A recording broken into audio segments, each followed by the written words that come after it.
The wagon jolted over the last rut in the road, wheels squealing, horses lathered with dust and sweat. Heat shimmered off the ground, bending the air, making the main street of Dry Creek waver like a mirage. Eli Carter stood stiff beside the post office, boots planted in dirt, hat brim shadowing his eyes. His shirt clung to his back with nervous sweat, though the breeze gave no mercy. The wagon pulled up with a sharp crack of reins. The driver hopped down, muttered something about schedules, and swung open the back. Townsfolk, already gathered on porches and sidewalks, leaned forward. Boots scuffed. Children whispered. A piano note faltered inside the saloon before dying into silence. From the wagon's shadow, a figure rose. Heavy boots thudded against the wood. A hand, broad and calloused, gripped the side. Then she stepped down. Gasps rippled through the crowd. She was taller than any man on that street, shoulders broad beneath a plain travel dress, frame casting long shadow across the dust.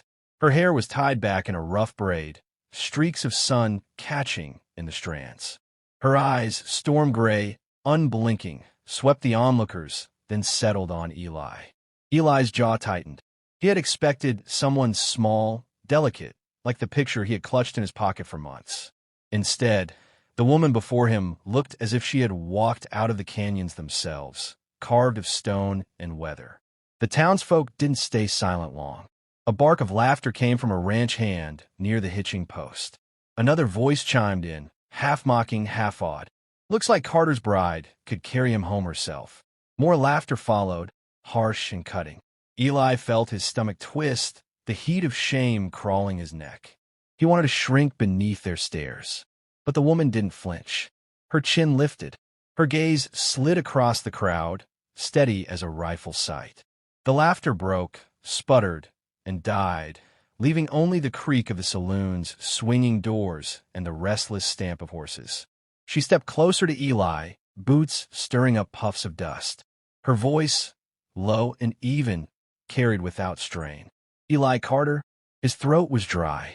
He forced the word out. Ma'am. She studied him, neither soft nor cruel, simply measuring. Then she gave the faintest nod, as though confirming something known only to her.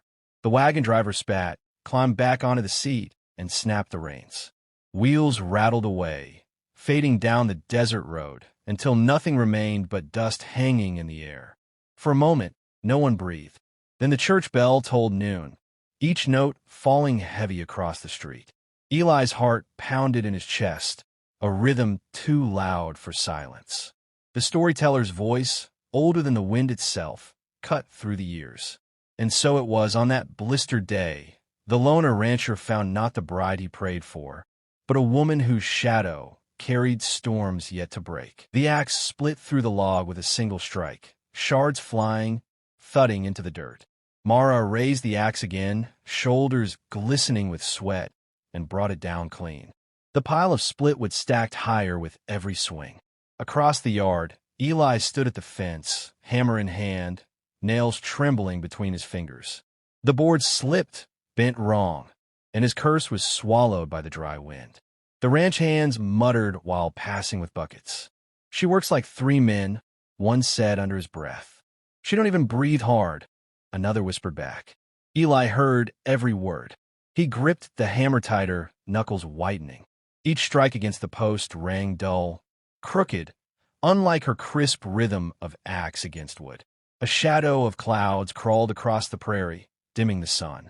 Coyotes yipped far off, and a hawk circled over the cattle pens.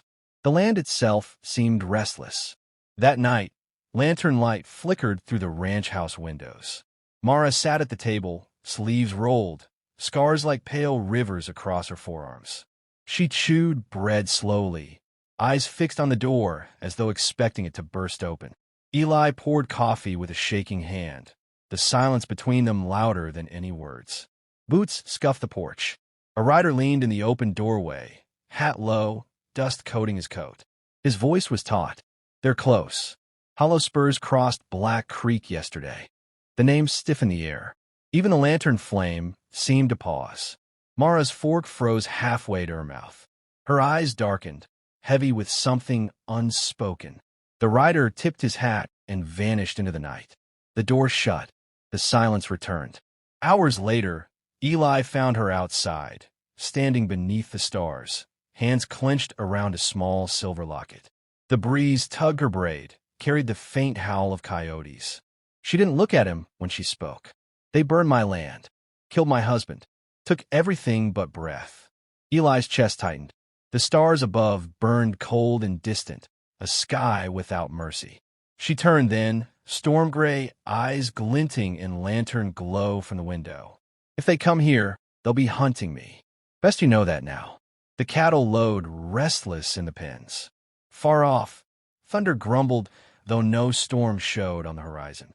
Eli wanted to speak, wanted to protest, but the words died in his throat.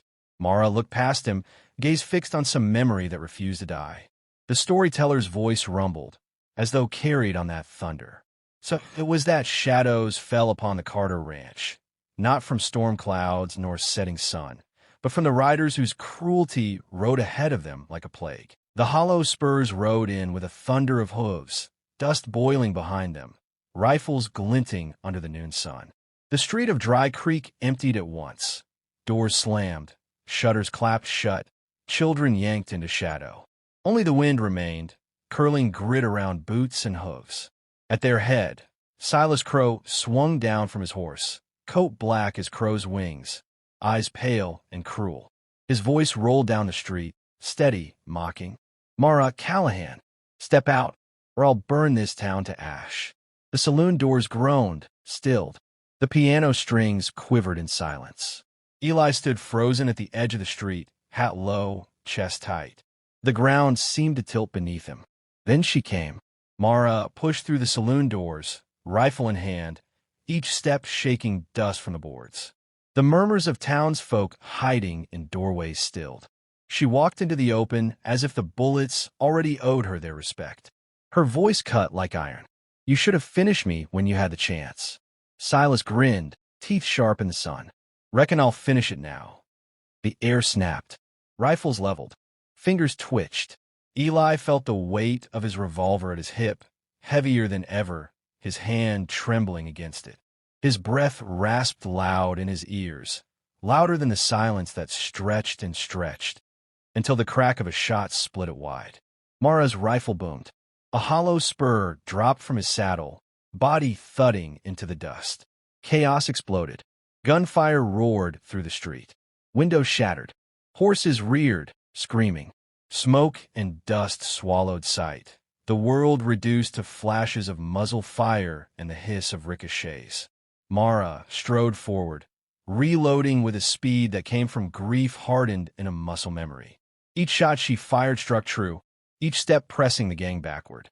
Eli ducked behind a trough, heart hammering. A bullet splintered wood inches from his skull. He saw Mara alone in the open, defiant as a mountain against a storm, and something in him cracked. His trembling steadied. His hand closed on the revolver. He rose, fired. The report split his ears. A rider spun from the saddle, crashing to the ground.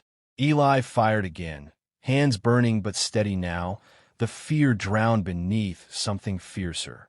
Silas shoved through the smoke, pistol raised, eyes locked on Mara. She swung her rifle, but empty chambers clicked dry. He sneered, lifting the barrel toward her chest. Eli's shout broke across the din. His revolver barked. The bullet struck true.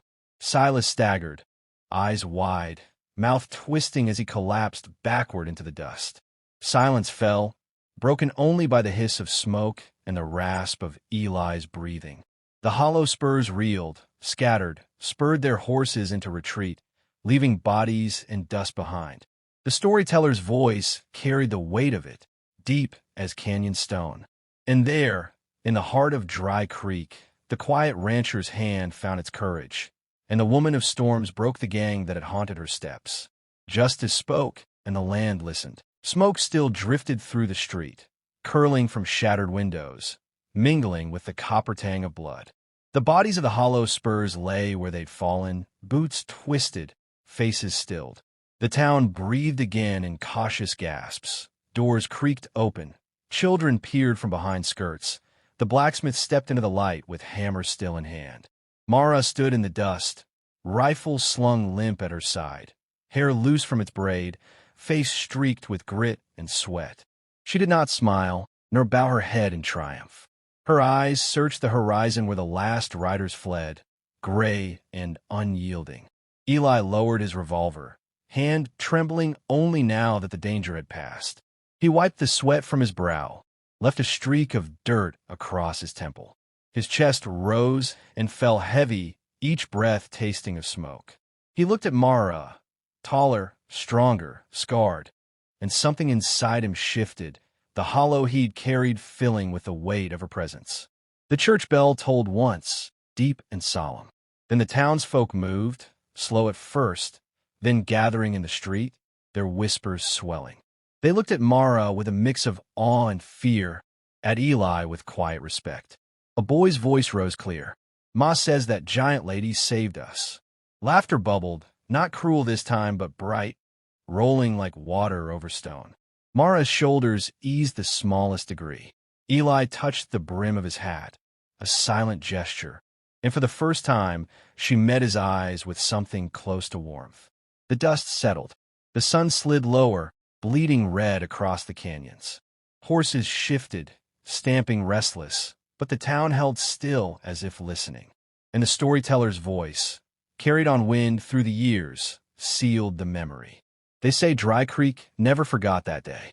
How a rancher who had lived in silence drew his gun and found his voice.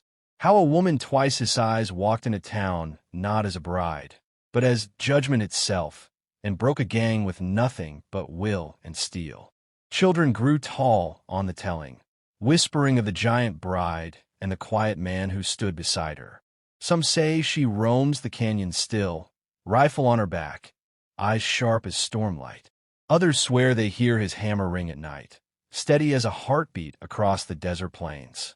But all agree on this. The day the hollow spurs fell, legend rose, and it wore the name Carter. The firelight crackled. The old voice faded. Only the silence remained, heavy with the weight of a tale too large to die.